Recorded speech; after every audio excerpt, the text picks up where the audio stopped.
Hello, everyone. This is Morris Jackson with Religion, Economics, and Politics. We have another great show lined up for you today. Stick around, and we'll be right back after this short message. True strength is forged through unwavering consistency and relentless perseverance. In every step, every workout, every single day. Our supplements are meticulously crafted to empower your journey, providing the vital support your body craves to recover swiftly, train with unmatched intensity, and conquer new horizons. Hello, everyone. This is Morris Jackson with Religion, Economics, and Politics. And once again, we have another dynamic guest. And I know you're going to be really blessed by what my next guest has to share with you. And she's going to help you get your financial house in order. Trust me, I have started reading the book. I have with me Mrs. Tanya Taylor. And I'm not even going to do her any injustice by trying to introduce her and tell you about her background. So, Ms. Tanya Taylor, introduce yourself to the audience of Religion, Economics, and Politics. All right. Thank you so much for having me, Maurice. It's a pleasure being here.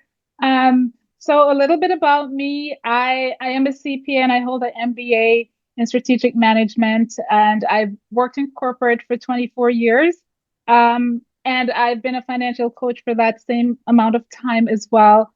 But prior to going to corporate, prior to becoming a financial coach, I came to America at 16. I had $100. I was alone.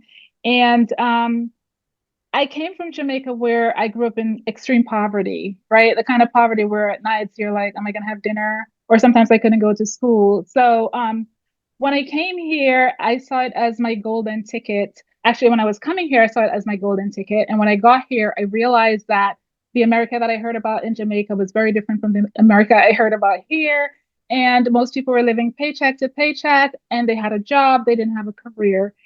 But despite seeing all of that, I wanted something different for myself. And so at 16 years old, I decided that I'm going to completely change the trajectory of my life and my family's lives. And I just started out setting very big, audacious goals.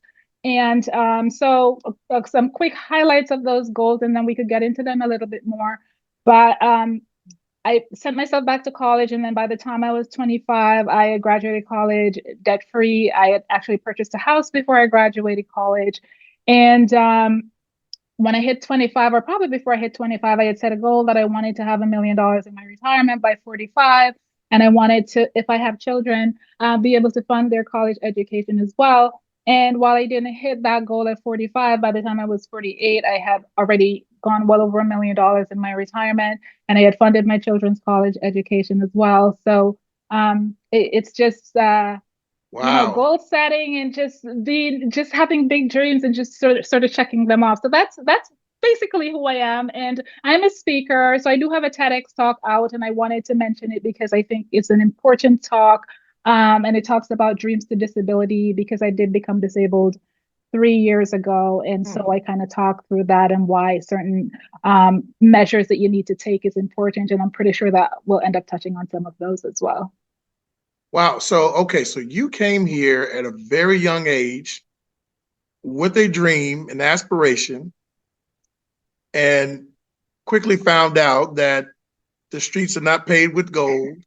And not everyone lived in a mansion and lived this luxurious lifestyle like it's probably portrayed on television. Did you know anyone when you came here? So I knew people, but when I came, it's interesting because I was trying to come when I was 15, but we didn't have any family members.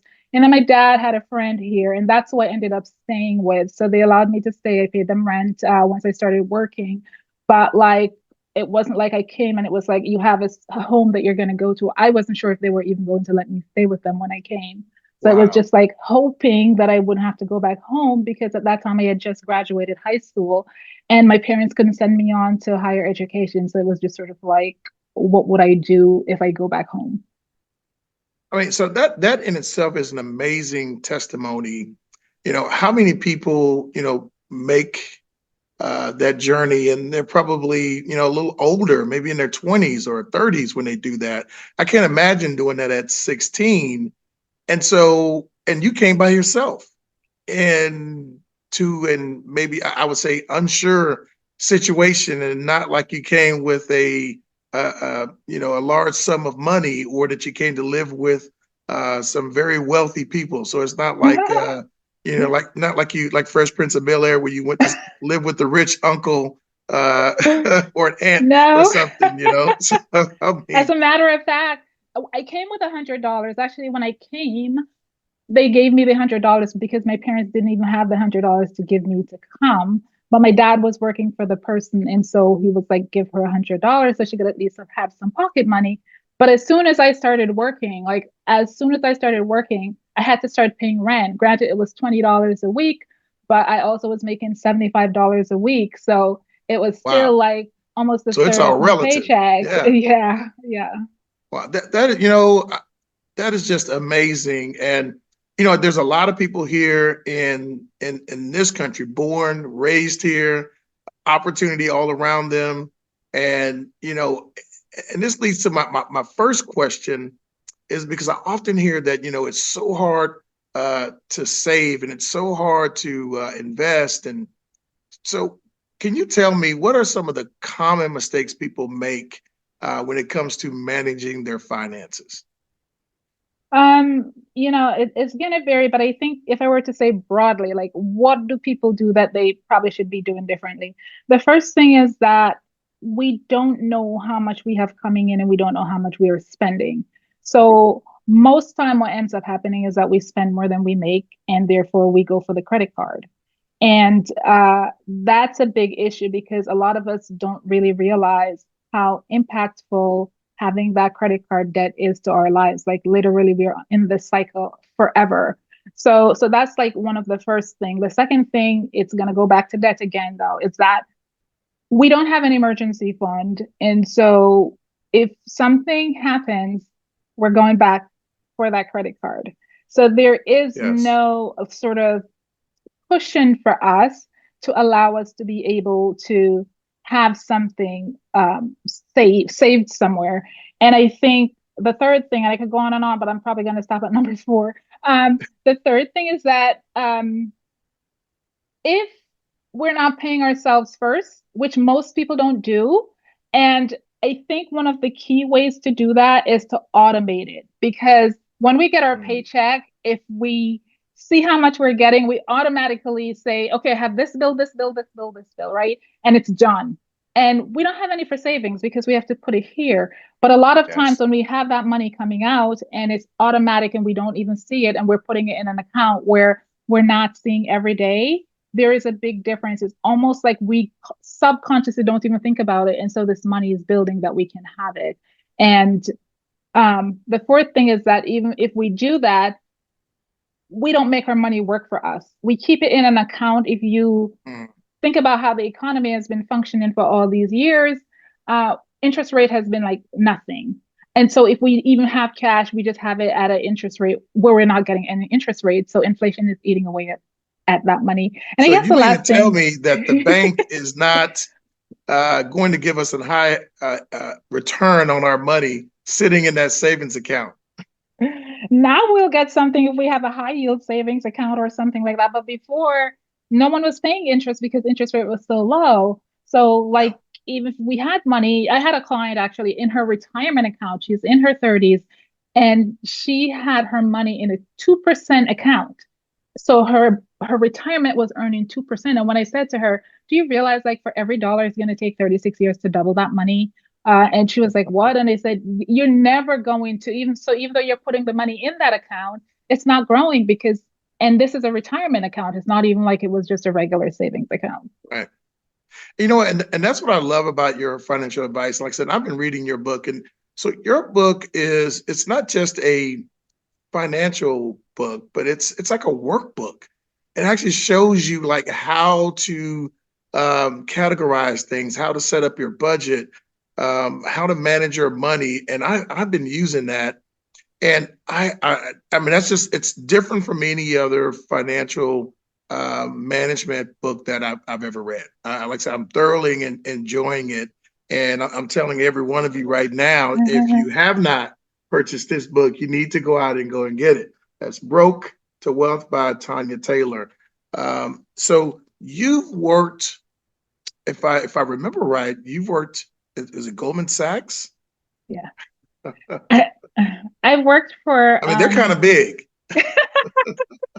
yeah, so my entire career I've worked for, I guess, Fortune 100 companies, but even with that, some of them I had outward facing clients. So most organizations that I have worked with is like Fortune 100 organization or at a most Fortune 200, like very, very high profile banks. Like you name any of the large banks around the world, and I've had some kind of dealings working with them. And then working directly, I worked at Goldman Sachs for a while. I worked at the Federal Reserve Bank, and several other organizations. Yeah. Wow. And I'm telling y'all, look, I feel honored and I feel privileged by having Miss Taylor on this podcast. I'm telling you, you all just don't know. And the advice that you're receiving today would probably cost you a fortune if you were to actually go sit down and talk to some of the top financial advisors. So this is truly a blessing. We talked about having a financial plan. Why is that? I just want to hone in on that. Why is that so important? And how do you get started? How do you formulate your financial plan? What should that look like?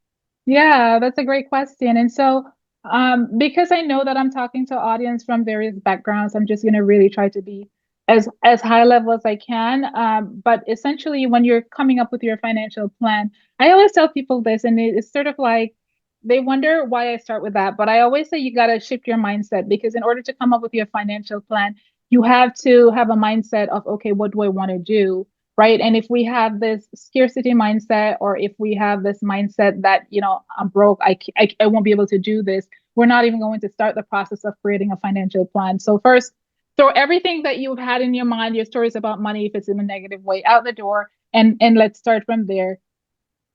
Get yourself together, get yourself a book. And you're right, in my book, I really try to offer people like very step-by-step things that they should do, and start writing out your goal, because that's where your financial plan is going to start. If you ask me, and that's what I do with all my clients, we're working on your mindset, and we're working on your throwing out all the negative things that you have about money, and then we're going to sit and come up with your goals.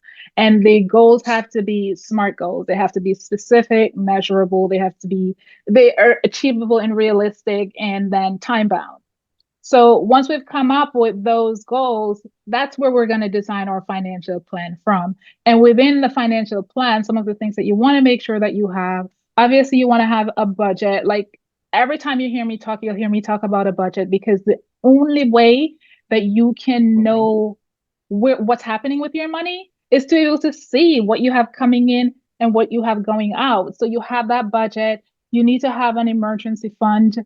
Um, you need to have different types of insurance. So if you are someone who has a family, and that's why a financial plan for you will look different from a financial plan for me, because if I have young children, I want to make sure that I have enough life insurance to cover the expenses that we have in our household. So if something happens to me, or if something happens to my spouse, then our children or child will be able to live a same kind of lifestyle that they were living before, we passed, because that's life. Like anyone can die, right? But you could also become disabled, and most people rely on their job for on disability insurance, which it's great that they offer it, but that's not the only insurance. You should have one for yourself as well that you've purchased privately. You want to make sure that you have something that you're putting away for retirement, and even within that should be its own plan of what you want your retirement to look like, and when you want to retire, and how much you want to have on a monthly basis. So that each of these things that I talk about almost have their mini plan inside of them as well. Yes. And for me, I'm big on like charity, and I'm sure that there are many others, especially given your podcast, your audience. So maybe your church or your charity or whatever it is, you may want to you're probably giving now. You may want to give something meaningful at a certain date, or maybe at your end of your life or something like that. Those are all things that we should include in our financial plan as well. And there's a lot more, but I think if someone's starting out and they're saying, well, what should I have in my financial plan? Like those are some of the key things that you want to make sure that's there, and that you're going in and you're not just setting it and forget it, but you're also going in and check to see how things are going every couple months, and then revisit at least annually, but I would say at least twice a year. I think all of those things are so important. And I've worked in the petrochemical industry for the last 20 years. And so, of course, we all know they make a lot of money, especially in oil and gas. And I mean, they make a lot of money, and they have budgets. So I know a lot of us do not like the word budget, but if large corporations have budgets, shouldn't you have a budget for your household? I mean, that is so important. And like you said, they check in. We forecast, Yeah. and we look at, okay, what's your spending? I could tell you right now, I'm doing it. It's Q4, and I'm having to do these things now, and we're looking at 2025, 2026 already as to how we're going to do our spending. We look at the type of spending we did. Did we get our return on investment? And if it did not, then should we continue to spend in this area? Exactly. What are better ways that we can spend our money? So trust me, budgets are essential to your finances. And I really want to look at and emphasize insurance, because that is a part that I think even when some people have a budget, they don't consider insurance. Insurance is so important. Two things I want to talk about. So my mother passed a couple years back, and thank God I was in a position to where I was able to pay for her burial expenses. Now, she did have some insurance, but she was underinsured. And oftentimes in the minority community, we either don't have that insurance or we're way underinsured. And they don't always have a relative or someone who is able to make up the difference for them. So there is what's called final expense insurance. It's rather inexpensive. You can generally get them as a part of a rider to a larger, or as a part of a larger insurance policy. And I have one now for $30,000, and that should cover burial expenses. And if there's anything left over, of course, then that goes into the beneficiary that you've named on that policy. And I hope I'm saying it correct. So I have an IUL. And so I make sure that I say that correctly. Yes. I do mix the acronyms up. So I know I needed it. I may not necessarily know how to pronounce it all the time, but I know I needed it. And what the benefits were, because there are some living benefits to that as well. And it also takes care of the expenses should you pass away sooner than planned. So I did think about that. What's going to happen if something happens to me tomorrow? What's going to happen with my family? How are they going to handle the rest of the mortgage? How are they going to handle the vehicles and the different expenses and things that are out there? And I really started to drill down and got serious with myself.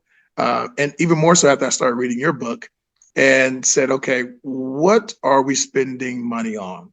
What can we go without? So, okay, we looked at entertainment. Entertainment was one of those things that, we pay a lot of money for, and we don't really give a second thought to it. Cancel the cable. We use apps now, much more cost effective. So we do that. We looked at eating out. How often do we eat out? You can look at me and tell I like to eat. But we said, okay, you know what? We do need to get healthier in that department. So, and then we need to get healthier in our finances as well. So, hey, let's cut back on eating out. It was amazing when we looked back and saw how much money we were spending on eating out. Now, if we took those funds and diverted those funds toward investments and savings, it's going to go much further and pay dividends for you in the future. But anyway, that's just what I've done on my little corner, of the world with my limited knowledge and experience. So, and I'm still learning. So with that being said, what are some of the myths that it's impossible to save or accumulate wealth and invest in stocks, or that you got to have a bunch of money to be able to do this? I mean, what are some of the what are some of the things that we can do to kind of dispel that myth? I know some people think, well, if I can't even think about buying stocks because I don't have a bunch of money. There are some stocks out there that just aren't very expensive, and people know how to get started. But what are some of the myths out there, and how can we dispel that? Yeah, great question. And I'm happy to hear you say all the things that you've done, because I think those are huge steps that you've taken, whether or not you think they are. And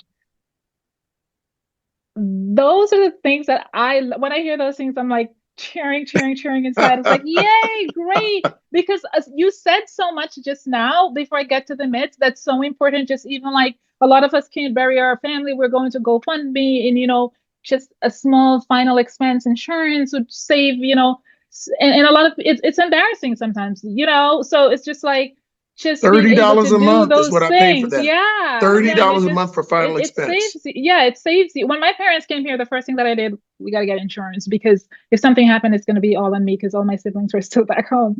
So what you're doing is great. And it's one of the things that I say to people about budget all the time is that budget doesn't mean that you have to cut everything out. Like you just said, you guys, you stopped using cable, but you're using apps. So you're getting some of the same shows, right? But instead of using apps and cables, now you've chosen just that. So you're still being able to see some of the things that you want to see. And you didn't completely stop eating out. You just curtailed your dining out, right? And Exactly. so that's why we never want to take away everything that we love, but there are ways that we can do it that could still allow us to divert cash to something else. And so now talking about the myths, and I could use myself as a perfect example of why these are all just myths. When I set my goal to go back to college, I was making $75 a week. And so in order to pay for college, because I can't get credit card, I can't get loans, I can't get everything, I have to pay for everything. And in the Caribbean, we have this thing called Susu. And so it's like a community Hmm. savings plan where you put money in, everybody put money in, and each person get a pot every week. And so that was the way I was able to save. It still happens now. My parents still do Susu, even though sometimes I'm Really? like, do you guys still need to do that? But they say yes, they were able to use it to help to build their house in Jamaica. And that's how a lot of people from the Caribbean and other parts of the diaspora also purchase their homes. So I did a Susu. And then once I was able to go back to college and I started to make more money, instead of trying to keep up with the Joneses or keep up with the friends and buying all of the name brand this and name brand that, which Hmm. I wasn't really into. So one of the things that I did instead was I get pay increase. I continue to live like I was living before. And then if there are additional stuff that I needed to add on, because I was like maybe living like so minuscule on just like nothing, I Yeah. added on. But I never lived up to my paycheck. I always spent below my paycheck. And so one of the things that people can do is when they get a pay raise, especially if you have your budget, when you get a pay raise, instead of taking all of your pay increase and now Hmm. start putting it towards something else, like living a more extravagant lifestyle, you take a portion of that pay increase and you start putting it away. That's an easy way to save because you don't even see it. Um, Yes. and then when it comes to investing, so here's how I started investing. So when I graduated college, I had already had my home. And another thing that I did when I purchased my home too, I live in New York.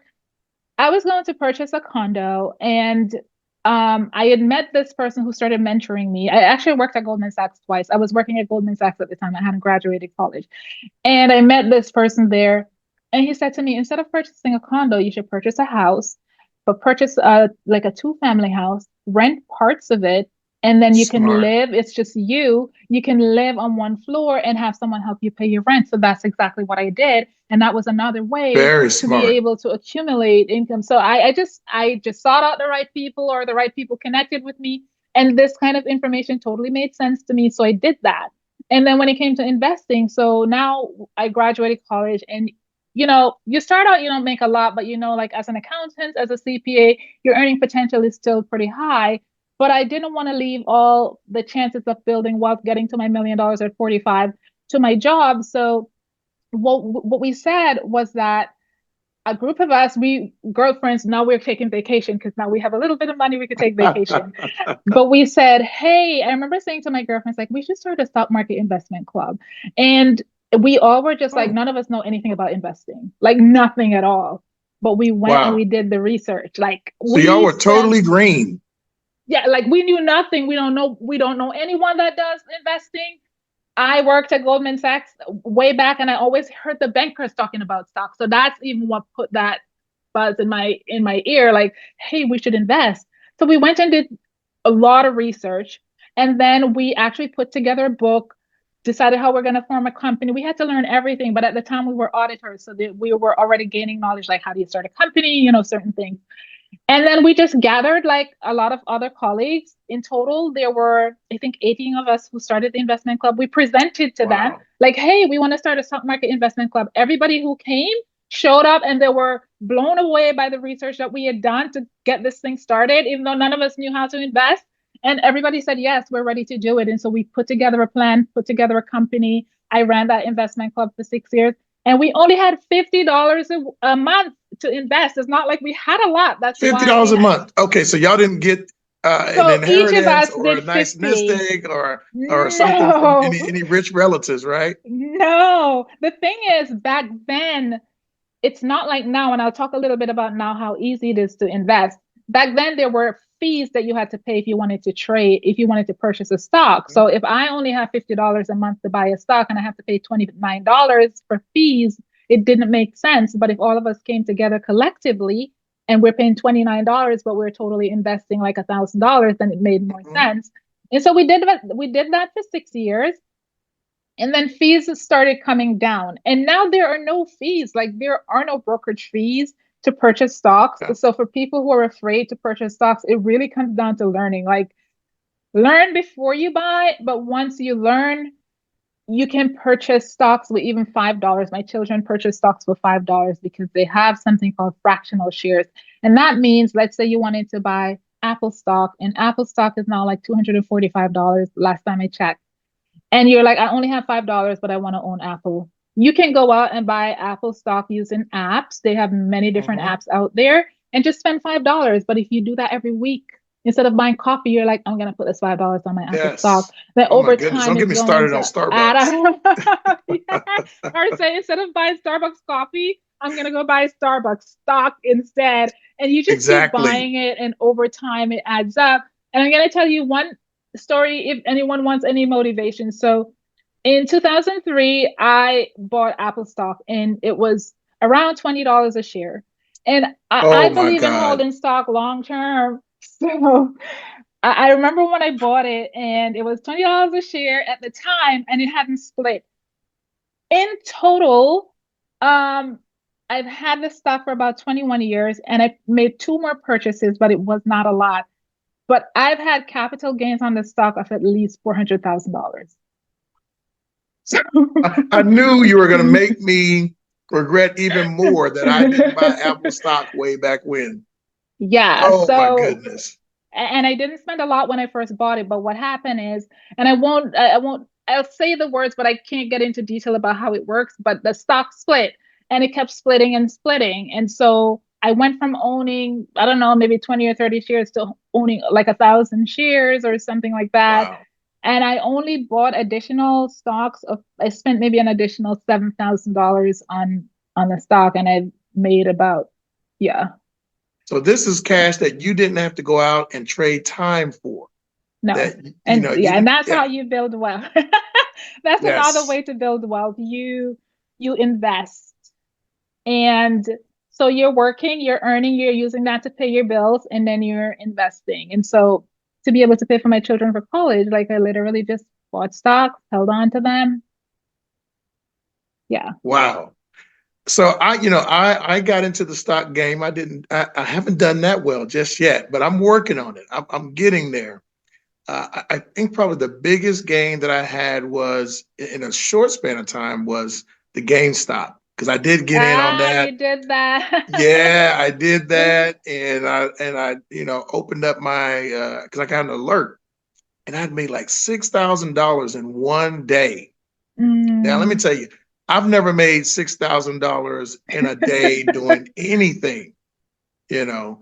I don't know too many people who could make $6,000 in a day unless you're in entertainment or something like that, or you're, some, big time attorney, or they're doing something illegal. But $6,000, man, I was, and I just kind of let it ride for a little bit, but then I got nervous and I said, okay, it's going to come back down. So I'm gonna pull out, and so it kept going up for a little while, and I was thinking, but okay, no, I'm glad I pulled out, because shortly after that it Yeah, started going down. it's rough Yeah, because there was a lot of it bets dropped. going on in the market with GameStop. Yeah, Ugh. GameStop. So I'm just imagining the people who invested big money, because I didn't invest that much money. I actually put in maybe like $200. Okay. Two Yeah, hundred that was a dollars. big gain Yeah, for so that was a that. huge get. Yeah. So I was overjoyed. I was happy. So it is possible. Now those are short-term gains. Those are riskier. Those are more volatile. Yes. But it's the long game. I think that we also have to be willing to play. Like in your case, we have to look at the long game. I had a friend of mine that invested in UPS, and yeah, Right. Yeah. If you invested in UPS, that was another big one. And yep, way yeah. back when. Yep. And I should correct myself because I said 400,000, but it was about 300. I don't think I've gotten to 400 yet. Yeah, Yeah. I don't 300, think I've gotten to 400. 400 yet. Yeah, yeah, yeah. Who's counting? Yeah, give or take. Yeah. Yeah, about three, but definitely 300. Like, yeah. Oh wow, that's amazing. And I was thinking about something that you said about your budget. I just want to jump back to that for a second, and how you should allocate your money. And I know my wife's going to be happy to hear me say allocate, because she loves budgets and she loves structure. Good. All money should be accounted for. There should be no extra money just kind of hanging out there. But you talked about giving. And so I was reading about the Rockefellers, and there's a couple of philosophies they had. One was keep the money together. And so the other one was they always dedicated a certain amount of money. I think they had 10% rule to give to charities. And that was, that was a requirement. And so I'm glad you said that, because, for one, it's a biblical principle, and I believe in that. And I'm thinking, at the Rockefellers, I've never known them to be too religious, but if they could see that it is good to make sure that you set aside money for philanthropic giving and for charities, I do believe that when you give, it will be given back to you. Opportunities, doors will open. Relationships, people will cross your path, and just doors will open for you. So I do believe in that. And then, bottom line is, you're blessing people. I have some charities Yeah. that I've identified and I give money to. Some of them I actually donate time to. One of them is the YMCA and Boys and Girls Club, because they were instrumental in my life when I was a kid, and so I want to give back to that. So, but I just was thinking about that, and thought that is very, very important. And I know it when it came to taxes, the tax code changed, and so the charitable giving, from a tax standpoint, I guess unless you were given a ton of money, these incentive kind of went away for a lot of people. And I thought, then I think you really find out your heart and why you're really giving. Is it for the taxes? And that's great if you can get a tax break.